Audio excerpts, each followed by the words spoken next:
To begin our Sunrise Smart Start for Thursday, if you've ever noticed an intersection you think is maybe not quite safe or handicap accessible, AARP wants to know about it. Starting today, they will teach you how to conduct your own walk audit in your neighborhood. Aron Spitzer will explain here live in studio now. Aron. Michaela, walk audits are essentially just that. You walk through your intersections and think about, can you cross the street or do you need more time? Can you push a wheelchair off of a sidewalk or are there accessibility issues? The event called Taking It to the Streets, Improving Pedestrian Safety in Your Community is meant to give you tools you can use to make sure different aspects of your neighborhood are walkable. The organization is trying to empower individuals to assess their own intersections. This follows tragedies like the recent crash in Farmington where a woman was killed after being hit by a car while trying to cross lanes at an intersection. AARP has already selected 6 or 7 intersections they'll have people walk audit, but you can really choose any that you think need it. The AARP New York Associate State Director says this is one of the ways you can effectively help. Great to talk to your community first about if I were to contribute this information, where would it, what would be useful? So there's a couple different ways you can approach it. Where do you see danger? And definitely do the audit and get the information to them. But also, where would it be helpful for you to have me do this kind of a review so that it can sort of support the work that's being planned in my area or in someone else's area. AARP will take the month to synthesize the data the community collects and will release a report on changes that would be wise to implement. The event is at 10 a.m. today outside of Monroe Community Hospital. Michaela? All right, thank you, Aron. And in fact, your input is wanted all across the board. The first of many public feedback sessions just happening for the design of High Falls State Park in Rochester. This informational session happening last night where folks had the chance to weigh in on the progress of the new state park centered around High Falls and the Genesee River. Olin Landscape Architect is the lead consultant for this project. The design team at this meeting does include experts in architecture, ecology, and engineering with local consultants as well from Rochester. At the meeting, they emphasized the project's significance in connecting people with urban nature. This park is really an engine of environmental justice, and we're thinking about both an inclusive process and an inclusive design. Programming, creating different amenities, different things to do that make sense in the site and that work for the people. Officials hope the first steps will be seen by 2026. More opportunities for public comment also available as the project goes on. You have more to read about High Falls State Park and also part of this overall Rock the Riverway initiative. Everything available in an article at rochesterfirst.com. In other developing headlines, we have some new updates as hundreds of wanted posters were found all over the U of R's campus on Sunday. That has sparked response from the community. There is a message now to share with you from Hillel. That is the Jewish community organization at the University of Rochester. It claims the posters, quote, disproportionately singled out Jewish faculty and staff and used language that spreads harmful anti-Semitic ideas about Jewish people. U of R says the Public Safety Department has identified several people who may be responsible.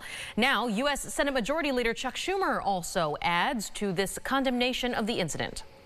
It is rank intimidation and has no place in a university community or anywhere else. I condemn the loathsome actions of those who put up these wanted posters. Any attempt to threaten to target someone simply because of their Jewish identity is anti-Semitism, plain and simple. As of now, the University of Rochester's officials have said they believe they've taken down all of the posters. Rescued from a bit of a sticky situation, a horse that had been stuck in the mud at a local trail is now free. Mendon and Honeoye Falls fire crews were able to rush to Mendon Ponds Park yesterday afternoon after getting calls about a trapped horse. They did find the horse and its owner on the Devil's Bathtub Trail. Thankfully, the crews had a solution. They used a rope system to get the horse back on its hooves in around 5. They were able to get her out and trot out of the park safely. If you are right now have received your summer electronic benefits transfer or EBT, the funds will soon expire.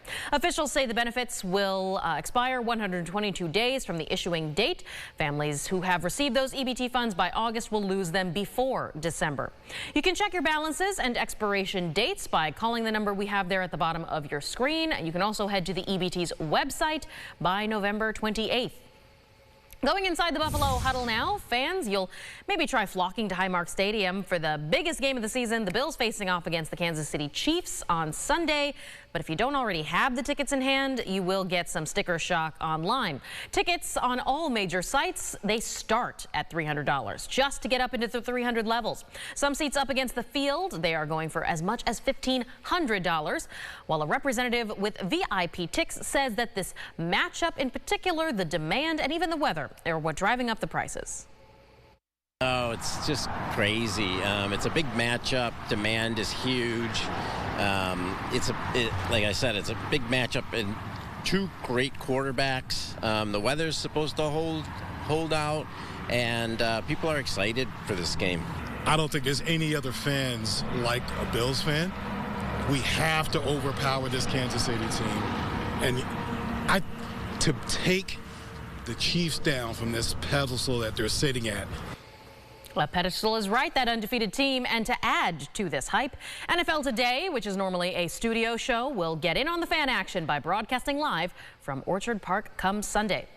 Our final traffic report here for you at 6:55. Oh, the downtown area looking great from our Greater Rock Sky Eye camera. That is 490 over the water, but there is a disabled vehicle at 490 East at exit 11. So keep that in mind. It's not causing a major slowdown now. There is another disabled vehicle at 104 East and Carter Street up in Irondequoit, and then another accident at 5 Mile Line Road and Atlantic Avenue.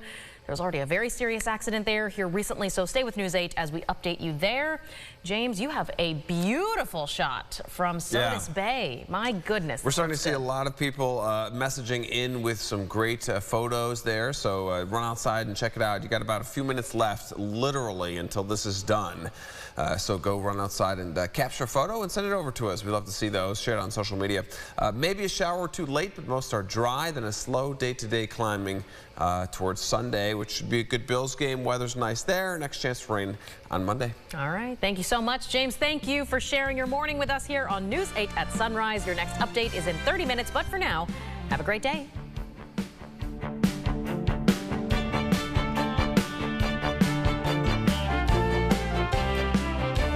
Follow News 8 wherever you are on RochesterFirst.com, Facebook, X, and on our app for news and weather.